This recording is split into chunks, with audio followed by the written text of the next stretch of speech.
nagbubuli na lang po siya. Yung labas yung loob, tapos na po yan. Tapos na yan loob.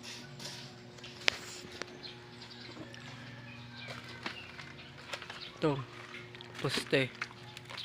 Katayo na rin po yan. Bubuhusan na lang namin yung bukas siguro. Siguro. Bumili ka natin, ha?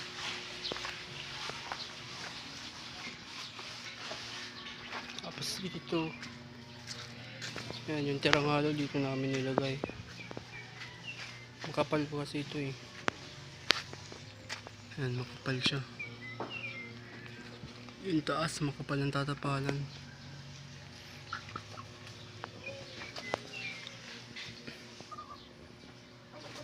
Bali, estimate ko mga 3 simento ang kakainin nito.